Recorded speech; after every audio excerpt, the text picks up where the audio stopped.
Welcome to Horrorscape. I'm Luke, and I'm joined by Ricky.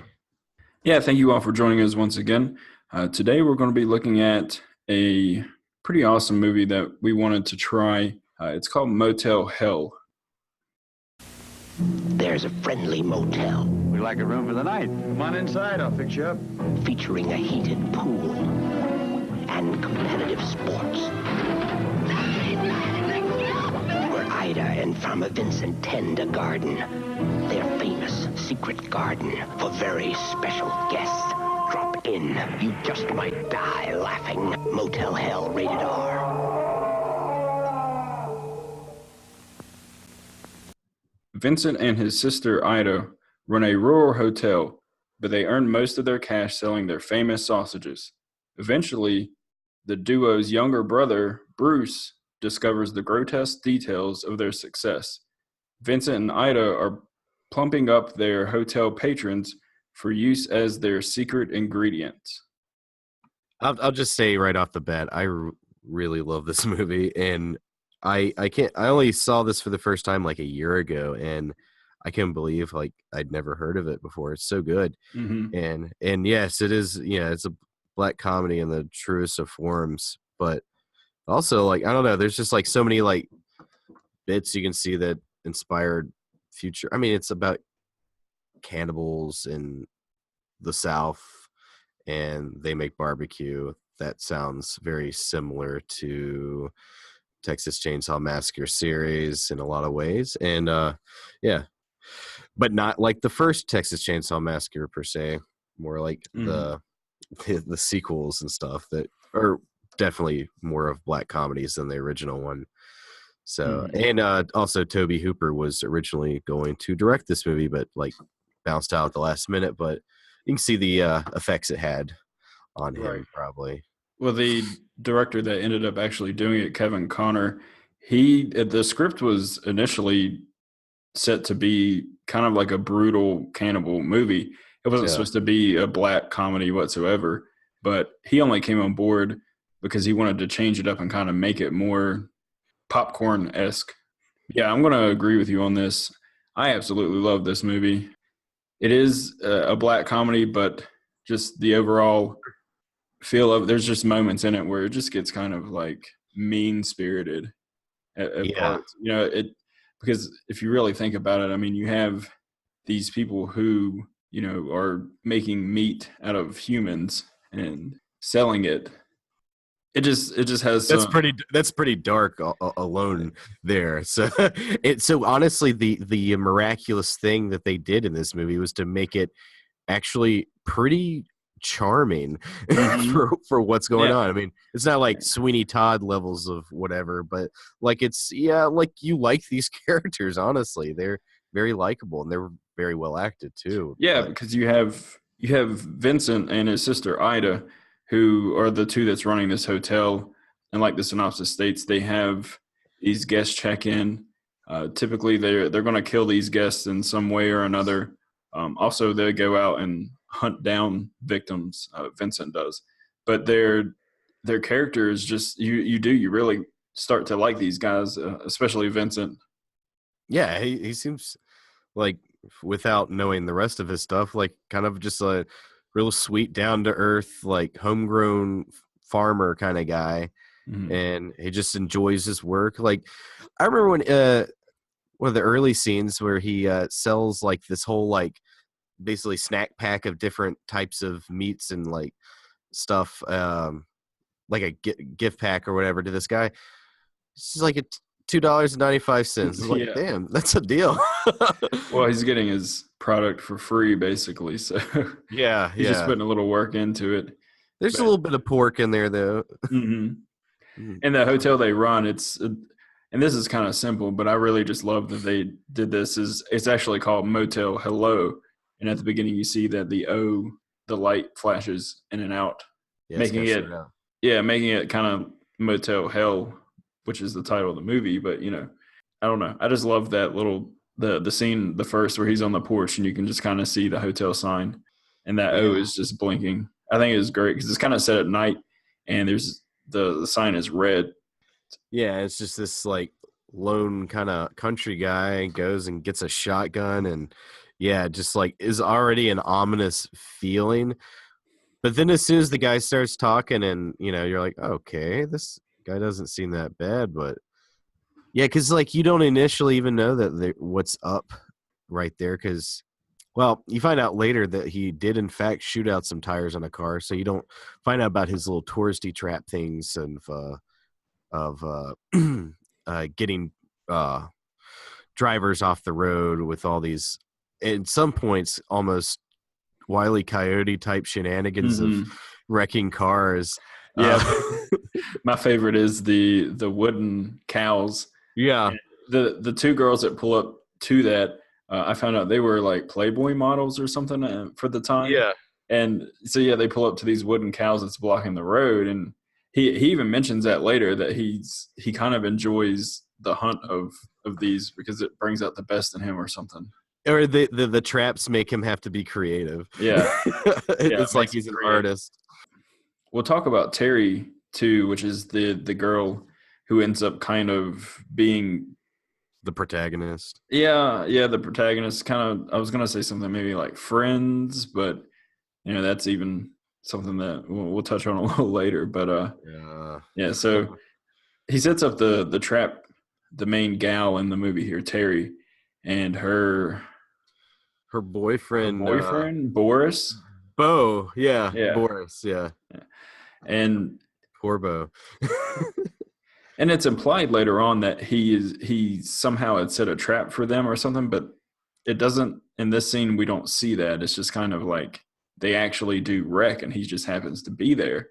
Yeah, it looks like a complete coincidence. Like, it looks like maybe he was just a guy who was get up crack of dawn to go hunting out in the woods, which that's what you do. And then he just stumbled upon this couple, and then and they have that wreck, and the Boris Bo guy, you assume he's dead. The girl is alive still, and he ends up taking her back, and him and his sister Ida, they try and nurse her back to health with little wounds that she actually has. Yeah, and also Vincent's played by Rory Calhoun, which is he was a classic Western actor. He actually hadn't done a movie in quite a long time until this movie, so this was kind of a big marketing thing for this film. It's like, hey, we got Rory Calhoun to come out of retirement or whatever, and Nancy Parsons plays Ida, Vincent's sister, who most famously, at least for me, she was the female gym teacher in Porky's that pulls on the guy's knob through the hole. Right. Yeah. Well, Rory Calhoun also, the only brush with horror that I could find even in his past was he was on one episode of Hitchcock Presents. Oh, cool. Yeah. But he's a really, really natural actor. He's kind of looks like Leland Palmer. Yeah, sort of. And with a little bit of Peter Capaldi from Doctor Who. And looking at the other actors and actresses in the movie, I mean, there's no one really stand out. You're not going to see any big names in this. And, for the movie in general, this is something that a lot of people may not have seen this movie. It's something that kind of flies under the radar. But if you're listening, you need to see this movie. It's got really good production quality too. I really one thing that just stood out to me this first or second time I watched it. The second time I watched it is the soundtrack's really good, and it really doesn't date it either, which is great because a lot of like movies from this is like 1980. It's basically like the 70s, and a lot of times they have those soundtracks that just you feel like it's the 70s or something, but this one it's almost sounds like it's a soundtrack that you could probably put in a movie nowadays and it would feel right. It's really good. Yeah, I'm not thinking of anything that kind of stuck out to me that would make it feel dated by any means, because it does pretty much all still hold up. It's still a good movie. And its characters, even like the victim, well, okay, a couple of victims I might say are a little, I don't know. I wouldn't say any of the characters are written to be too stupid or anything, which is also, I like that. maybe some of them are a little creepier than others. We'll get into that. But at the same time, like, it's refreshing to see characters that are just kind of like, I don't know, they are the character they're supposed to be, and it's not. It doesn't feel too like tacked on. Even some of the characters, like you just kind of like learn new interesting things about them as the movie goes along. Mm-hmm. It's like, well, the one character, Bruce, which is the sheriff, and he's actually Vincent and Ida's younger brother. When you first meet him, he kind of seems like he may be your doofus cop again that we typically see in these type of movies. But he ends up kind of growing out of that later on in the movie. yeah, He still has his moments. he's a total horn dog. Yeah, he does turn into a horn dog. He has his scenes where he's turned into a horn dog. But for the most part, you're kind of led to believe that maybe he's just going to be this stupid cop guy. And he ends up, in the end, turning out to be kind of the hero. Almost, the hero of the entire movie. So, yeah. It's a little touch and go because since he's affiliated with, he's related to Vincent and Ida. You're first like thinking like, okay, maybe he's in on this, but he's really not.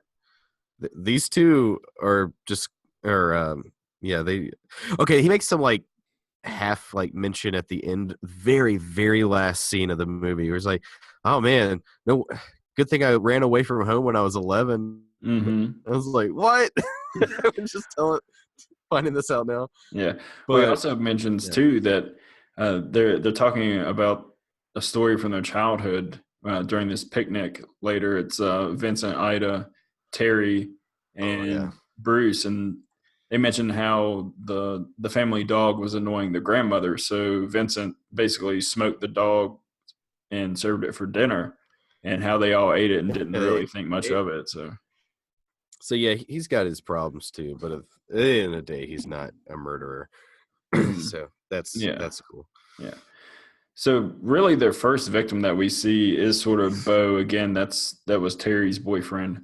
Now, Vince tells her that Bo died during the crash, so he somehow convinces her to kind of stay there with them. She just kind of is like, "Oh, I live here now. This is my place. I wrecked here. Now I live here." So that's how it works. Yeah. I feel like she said, she even says though she doesn't have anyone else in the world, so I guess that's convenient for him. So they become her surrogate mommy and daddy, I guess, in a way. Yeah. And she just kind of decides that she's just going to hang around, like you said. She doesn't have anywhere else to be, so. Also, she doesn't really do anything to help around. I'm not gonna get too far into that, but she's just kind of legitimately hanging out. Yeah. But I guess they have so many secrets they don't really want her to get too nosy. Yeah. Well, she does get kind of nosy there at one point. She does kind of start snooping around the hotel, and that's when Ida kind of catches her. Yeah. Snooping around, and which is a pretty cool scene. So this girl is now living with these two, and Bruce, who is also, we have to mention that he is the sheriff of this entire area. Yeah. He immediately is attracted to Terry. Mm-hmm. They even go out on a date at one point, but yeah, he does have this strange attraction, which was what you were talking about earlier, where he gets to the point where he may get a little creepy, but it's not too bad. Pretty creepy. Yeah. So they go to a drive-in. Well, they don't even go to the drive-in. They go to the top of a hill to overlook the drive-in, and he has two binoculars ready to go and lines up the radio. But wouldn't it be like they're watching a whole movie through binoculars? I just can't figure that being like very comfortable in any way. No, I would not see that being fun whatsoever. But during this time, they he's like being really forward with Terry. They get a call over the radio of some woman who's being chased by somebody who is Farmer Vincent. Yeah, and that's the two girls. Yeah, one gets knocked out. This is the famous the fake cows in the road. Yeah. plywood cows, and she's being chased. And these are both the playmates. Mm-hmm.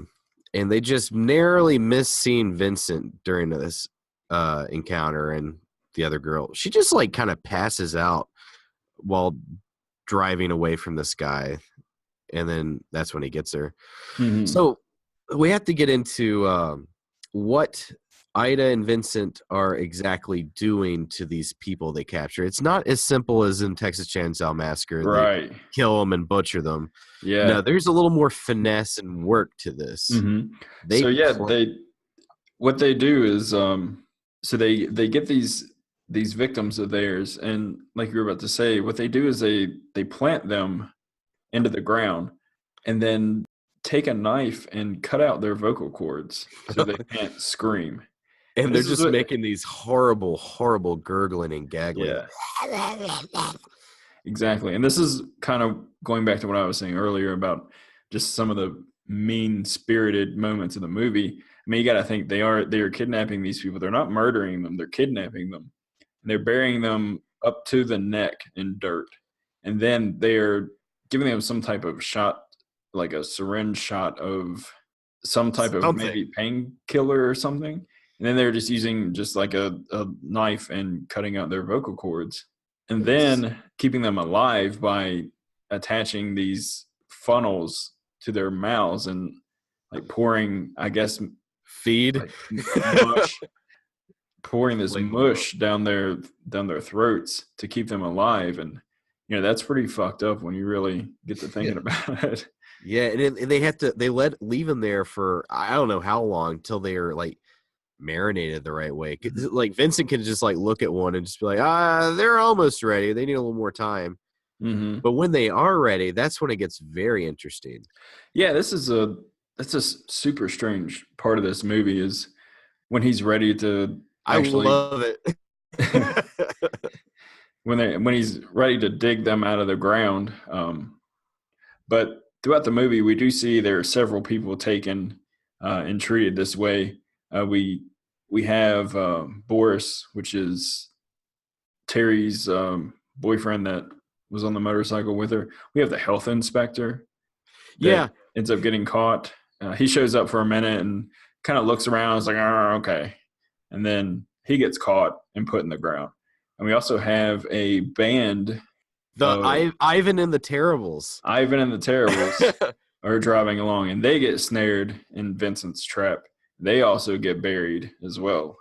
Also, one person in Ivan and the Terribles who's actually notable, and you can still find him doing stuff today, is John Ratzenberger. Mm-hmm. He was on Cheers, and he's also the voice of Ham on Toy Story. Really? Yeah. I didn't know that. Yeah, he's I guess the drummer in the band, but this is one more notable person.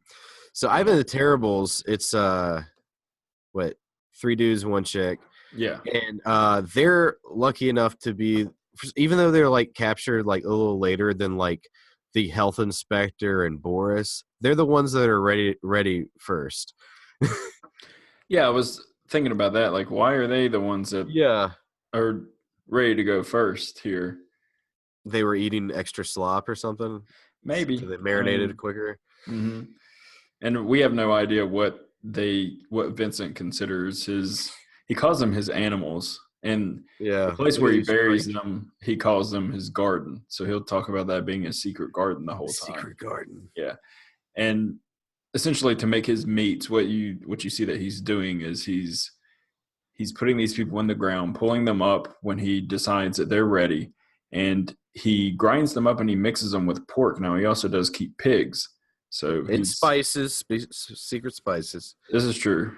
Secret spices and pork, and then making his various meat products out of it, which one of the things I love most about the movie is just the tagline for the movie basically is it takes all types of critters to make Farmer Vincent's fritters. I just love that. I just think it's great. All types of critters. All types of critters.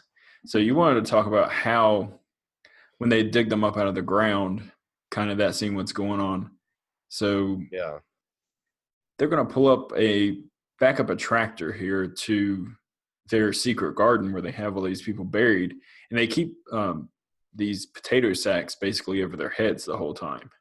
Yeah, then they get these like kaleidoscope it's almost like it's off of like Batman, the like 1960s Batman, like a device to hypnotize with, just like woo. Because there's all types of like lights flashing, and you're right. If you put a huge light behind a giant kaleidoscope and just spin it, that's pretty much what they got 3 of those, and they're constantly playing ethereal music in this secret garden too. That's what actually gets Bob, the health inspector's attention. He's like, what is going on over there?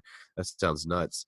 So they're playing like they switch the tape into like something more like even more sci-fi space like sounding, and he starts going on this spiel like about traveling to outer space and like it's the best trip you ever had, man. He's like talking like this, and he's like, all right, we're about to lift off, man. And then they put some nooses around their throats. He's like 3, 2, 1, and then Ida takes off of the tractor and breaks all 3 of their necks. He's like, this is the humane way to kill something, because he doesn't. I was going to say that his justification for doing all this was, if you put them in a mental state to where they are just completely out of it before you kill them, that it's somehow more humane. Yeah, even though you already like buried them half alive and like they're already terrified. Yeah. But you got to give him a little credit. At least he kind of thought about that. Yeah, he did no justification for what he's doing. He's still chopping up people and feeding them to people and eating them himself. But him and Ida genuinely believe that they are doing something kind of even good for the planet and society. Yeah, like good for the world. I mean, they honestly believe that, because they make mention that there's already too many people in the world, and they're solving the food problem and the population problem all at once here. He's not wrong. He's technically no, but I'm not advocating cannibalism, but he clearly thought about what he's doing and the moral justification of it. He's okay with it, so that's his lot in life. Yeah, and that's one of the great kind of plays to the plot of this movie, is that Farmer Vincent is so likable. He almost is doing what he's doing with good intentions, but again, the flip side of that is everything is just so mean-spirited and just the fact horrible. Of killing and eating people is always, at the end of the day, what it is. Yeah, even if he thinks maybe from his perspective he is the good guy. And I feel like they truly both believe that throughout the movie. But one of the most interesting critters to end up in the garden is the swingers couple that shows up. Oh my God, Gallagher and his girlfriend. Yeah, these people are a trip. That's a pretty interesting thing that I like kind of like didn't think about it when it happened the first time I watched it, but then realized that they had, I guess it was Ida probably, because she's a little more wild than Vincent, put their hotel in a swingers pamphlet so that it would show up. I guess that's how swingers got around. They just had specific pamphlets. It's like, oh, this is the cool swinger hotspot in this area, let's go there. So they're trying to have like some crazy sex at this hotel. they this they play a little wacky. Yeah, because this is because Vincent doesn't know what's going on, but he's just like accidentally saying things that like keeps the lie going for these guys. He's like, if it's too cool in here, we can turn the heat up for you. He's like, all right, man, we came to the right spot. Yeah. They get checked into the room, and then we just see them just kind of, they're destroying the chick is with a whip. Yeah, they've been somehow got into their crazy costumes or whatever, and she's done slinging a whip around, hitting the lamp off the table and pictures off the wall, and just I mean, they're ready for a pretty wild time. Yeah. Which is one thing too in this, and I've noticed this throughout the entire movie, was that no matter what scene we're in or what part of the hotel we're in, if there's a TV on, it's always a televangelist, like a crazy Well, televangelist going on in the it's background.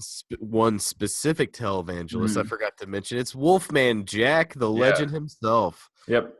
Yeah, he I plays. wish he was in this movie more often, but he's great in like every scene he's in. Yeah. Well, he was in the original script. He was supposed to be in there more often. We'll see later on, too, that Terry kind of falls in love with Vincent, strangely enough, as she's there longer. Bruce is trying to make his moves on her, but for some reason she's falling for Vincent. Well, And Bruce is always like wanting something from her. I mean, not even something from her. We all know exactly what he wants from her. yeah, She's like, dude, my boyfriend just died. And then Vincent's been sweet and caring to her, so it does actually it makes sense. mm-hmm. Even though like and also Bo, her boyfriend, was an older man, so Yeah. that we all like what we like. That's just how it is. Vincent's a kind, sweet older man to her. So Right, yeah, and in her mind, he took her in and was there to help her get better from her injuries and all this stuff. So yeah, he's been very supportive to her and yeah, has given her so much without asking for anything in return. So yeah, mhm. I get why she was drawn to it. But man, yeah, she totally like throws herself self at him. Yeah, Like she does. And he's kind of almost put off by it. yeah, he's like, Which, what the fuck? yeah, he's like, wait, we should be married first before we do any of this. And which yeah, that's pretty sweet of him. Mhm. Which takes me back to where we started here with Wolfman Jack. He was supposed to be. They were supposed to actually have like a wedding scene where the televangelist Wolfman Jack was going to be there performing kind of like a small wedding, and he was supposed to be in the movie more, but they ended up cutting that out. Not sure where that would fit in either. No, it's probably a good idea they cut it out because Unless like her and Bruce got married right after that, which would be weird. yeah, no, I'm not. I don't think it would have worked out too well if they would have tried to. I think it would have took away from the whole point of where they were going with the movie. Yeah. Yeah. It would have been too much of a distraction and probably too much of a plot loophole to try and fit in. Yeah. It's just like their happy ending is that they survive. Yeah. There are a couple things I'd be interested about knowing about anyways. Cause okay, so Vincent and her, here's one thing that like it doesn't exactly go anywhere, but I'm glad it happens the way it does. Okay, Vincent is getting really close to Terry, Mhm. and then he ends up telling Terry, he's like, hey, maybe I could teach you how to smoke meat the way we do. She's like, yeah, that'd be great. And so, which leads to her snooping around the smokehouse. And it's not out of like anything like against Ida or Vincent, like she's like getting suspicious. This chick does not get suspicious until the last damn minute. Mhm. She goes into the smokehouse just to like, oh, I should see what this looks like just a little bit. And then Ida jumps her and is like, hey, this is a secret place. So she tells her that Vincent wants to teach her the smoking secrets. Mhm. So Ida immediately decides, I'm going to try to kill this chick. Yeah. Another favorite part of this movie here for me, it was in this scene where she's trying to describe to Ida that, Vincent said he was gonna teach me how to smoke meats and stuff. And behind Ida, pretty much this whole time, is this barrel of just like blood and guts and Body, there's a- clearly human body parts. yeah, there's like a foot kind of floating at the top, and Ida's like nudging the barrel to try and get the foot to go down, so Terry doesn't notice it. Yeah, let's get out of this room. So they decide to go tubing, and it's mentioned as soon as they get in the water that neither one of them knows how to swim, which is weird. At least for Ida, because it's like this is like your swimming hole, and you never learned how to swim. Yeah, ever. and they have tubes at the ready to go Yeah, swimming. So you probably go down there quite a bit. yeah, you should probably learn how to swim at least naturally at that point. Maybe she didn't have lessons or something, but And also, like, okay, so her idea is that she's like sneaks like a box cutter with her, and they both have tubes, and so you're like, all right, she's gonna pop Terry's tube. Mhm. No, she just pops her own damn tube. Yeah. Yeah, the And, first time I ever watched this, that kind of threw me off too. I was like, yeah, just like you was like, okay, she's gonna slit her tube, and then where she can't swim, that's why they even brought that up. But no, she cuts her own. And then when Terry tries to help her, that's when she tries to drown her yeah. in the water there.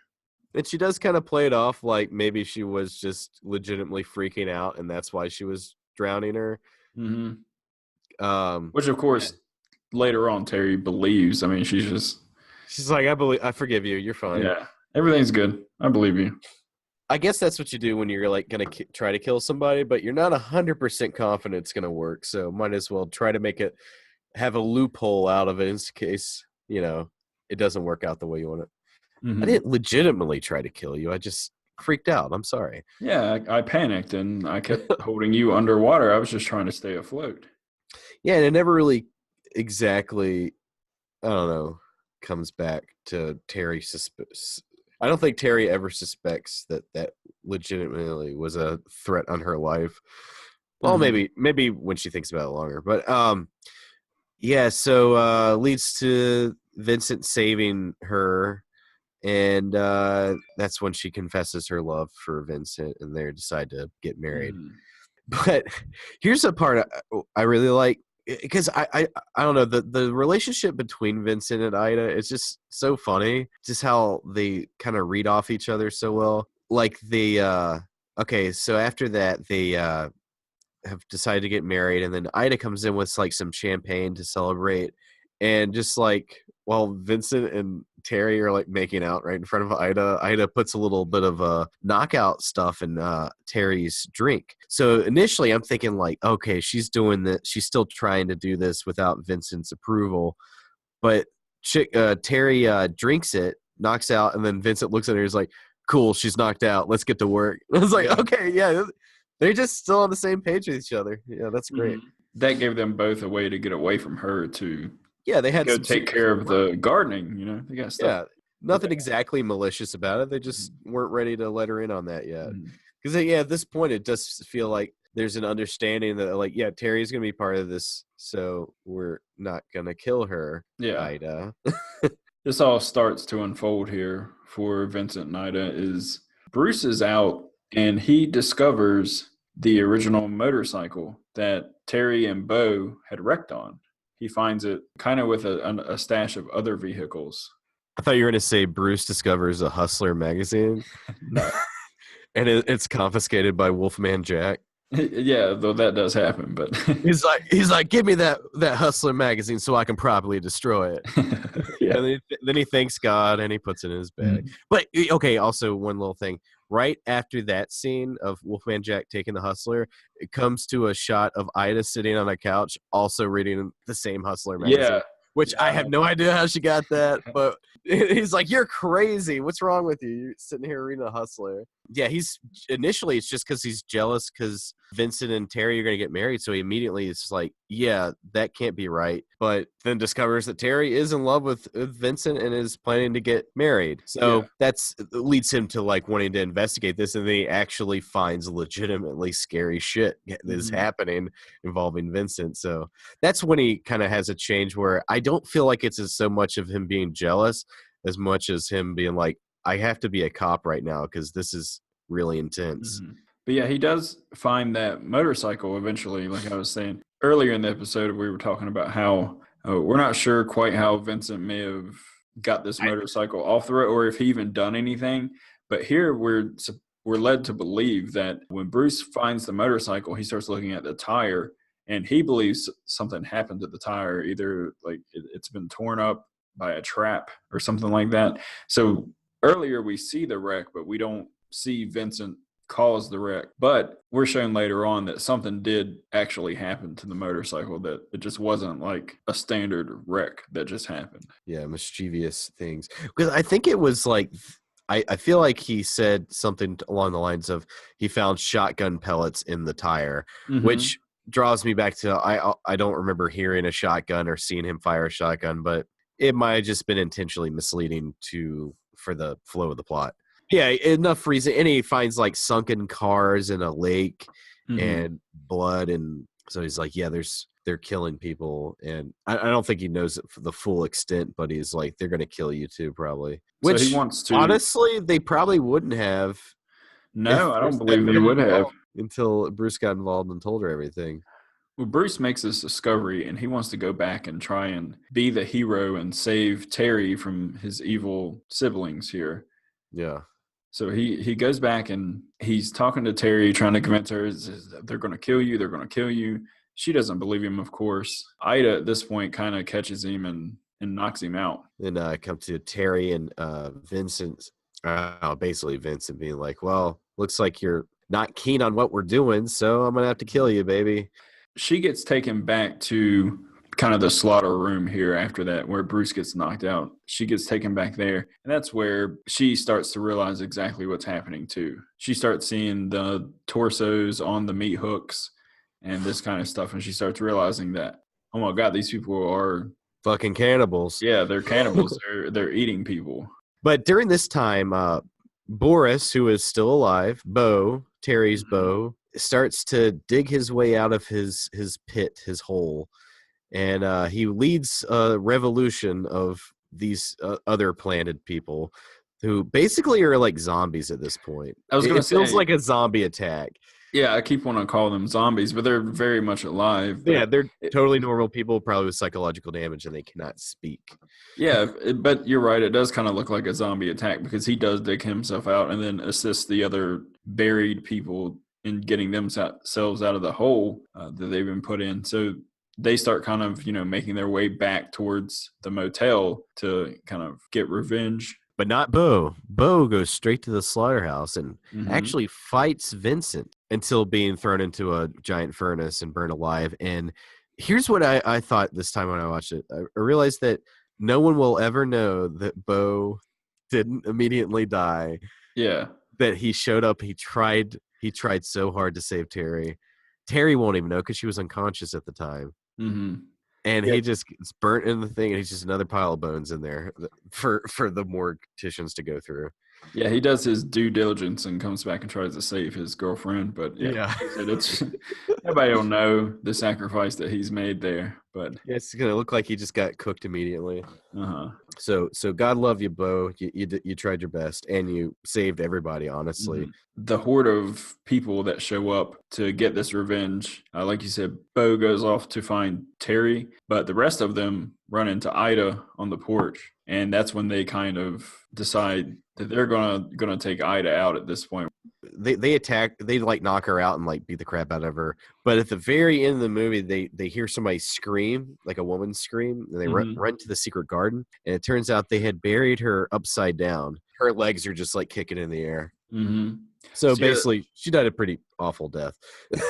The buried people, I keep wanting to call them zombies, but they're not. But the buried people they carry her off and bury her upside down, kind of giving her the same treatment that they were given. But around this time, Terry's been strapped to like an automatic meat slicing machine by Vincent at this point. She's not going to go along with this idea of being a cannibal. So she's going to end up being mincemeat, probably. Yeah, so she's just going to be another fritter that comes out. And Bruce kind of wakes up after being knocked out and shows up to try and save her, which leads to probably one of my top 10 favorite parts in any horror movie ever.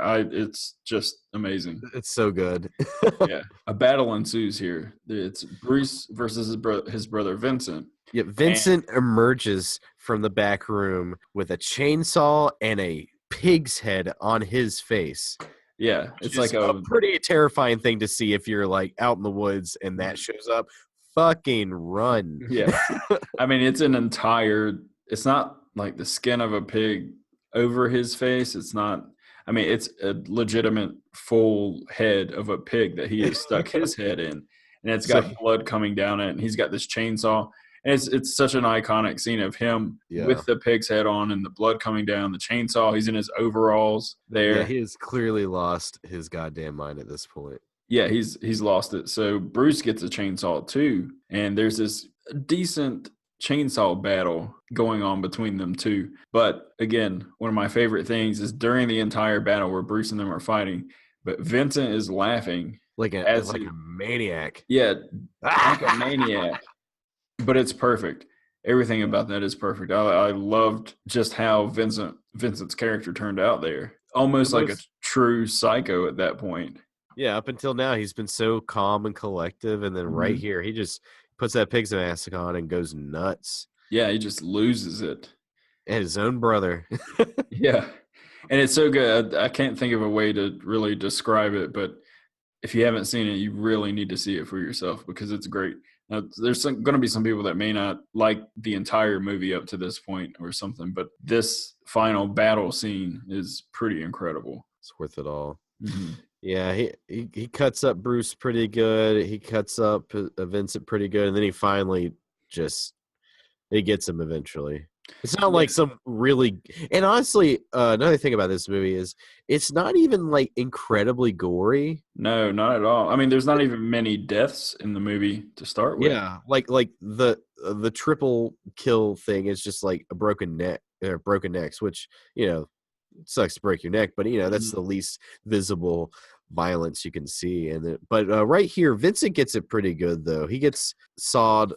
He gets the saw shoved into his side basically, and it's not the most heinous thing, but they present it well. Yeah, Vincent takes a swing at Bruce with a chainsaw, and the blade gets stuck in a piece of wood. I'm assuming like a beam of the house there.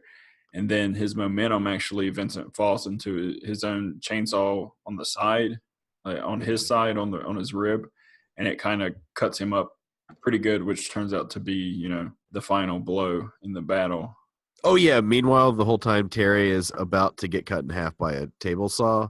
Yeah, she's still strapped on this machine that's automatically going to be cutting up meat, and it's like clicking its way towards the blade closer and closer. And right then, Bruce actually hears it, and he comes like flying in through the meat furnace. Mm-hmm.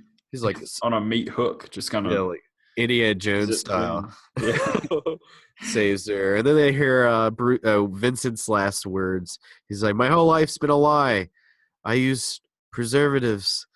Yeah, I love that part. Yeah, the whole movie is like all my stuff's organic, nothing, no additives, anything like that, and then turns out, nope. It almost leads you up to where he's going to have this heart-to-heart moment where, like I mentioned earlier, that he thinks he's doing something good by killing these people and eating them and feeding them to people. They really thought that they were doing the world a service. So here at the end, when he's having his kind of moment and saying, he's kind of crying and saying, my whole life's been a lie, and you think that he's going to go back and say, I probably shouldn't have been killing these people. Yeah, some type of redemption. It's like, because you kind of want it too. You kind of because you like Vincent most of the time. So yeah, but no, he just comes out at the end and he's just like, I use preservatives. And then he croaks. Yeah, and then he just dies. That's such a fitting into the character of Vincent, though. Yeah, because the whole time he kind of, you like the guy, and he's kind of funny throughout the movie, but he also just has this kind of sick sense about him that's just there. So there's a bit of joy in what he does. Mm-hmm. Yeah, he's just as messed up as you hope he's not, honestly. Yeah, great end to both of these guys, because it's fitting for Ida to get buried, at least one of them to get buried alive like that, because that's what they were doing to people. But yeah, I also wonder about, because that was like 10 people whose vocal cords are slit. They survived. They're gonna, their entire lives are irreparably damaged from this. And like we usually do here, this movie is available on Tubi TV is what it is. It's like a free app you can download. I have it on my Fire Stick. So it's just a free app that you can watch stuff on. There are commercials. Not too bad, honestly. No, not bad at all. But, it can be watched there. I'm going to assume a lot of people may not have seen this movie. But me personally, I will highly recommend this movie, at least for a few of the scenes, if not the entire movie. The chainsaw scene alone is worth watching the movie for, in my opinion. And in all honesty, I believe personally the entire movie makes it worth watching, because it's just a really good movie. It's totally competent. It's fun. It's not like overly goofy, like say like Evil Dead style, but it doesn't take itself too seriously. it's just the right amount of fun, and also honestly the scenario itself is really creepy if you were to think about that in real life. Yeah, no, I'm going to say the same thing too. I mean, if one way we can convince you to watch it is the chainsaw scene, then definitely it's worth it for that. But I'm with you. The entire movie's fantastic. Yeah. I mean, the characters, everything. And the chainsaw scene was a last minute addition. They were like, let's put something really cool here at the end. It's an 80s kind of horror. I don't want to call it a Slasher. really slasher. It's not exactly a slasher, but it's got those. It's got some of that ingredient floating around there if you know where to look. I mean, it's definitely, like we said, a black comedy that's borderline funny. It's got some really humorous parts in it, but it's just great. It's just overall just good. You'll leave the film knowing that you had a good time. Right. And it's an easy movie to watch. You know, there's nothing, you don't have to keep up with a complicated plot or anything like that. I mean, you're pretty much given the entire plot at the beginning. So it's just when you sit back, grab you some popcorn, and just check out, have fun. Yeah, see how these specific elements affect the characters, and then there's a plot happening. It's neat. It's nothing too complex. It won't ask much of you. Yeah, it's just something fun. So, is there any last words you want to say about the movie? All I can say is please watch this movie. It's great. We've said it plenty of times, but you really need to watch this movie. There's no excuse to not watch it. It's just fantastic. I love it. It quickly jumped up to one of my probably top 20 horror movies I've ever seen. So yeah, it's only like what, an hour 40 minutes or something like that. It won't take much time out of your day, and honestly, it doesn't even feel like that long. So if you haven't seen it, go watch this movie. You will like it. You will have a great time. So and as always, thanks if you made it through the episode here. If you haven't yet, add us on Facebook, check us out, like the page, subscribe to us on whatever platform that you listen to your podcasts on. Thanks to the people that have done that already. Like we mentioned before in a post, that we've actually had a really good response so far to our episodes. So we love hearing things like that and seeing things like that. This will probably do it for Motel Hell. Oh, and Ricky, what were we doing our episode on next week again? Oh, the new Halloween, 2018 Halloween or Halloween 2, but it's actually just Halloween, but it's a sequel to Halloween. Right. So yeah, we're going to be doing the new Halloween next episode. So strap in, folks. Yep. It's going to be a bumpy ride. All right. Well, thank you guys for tuning in, and you all have a good week. I'm Luke. And I'm Ricky. Y'all take it easy.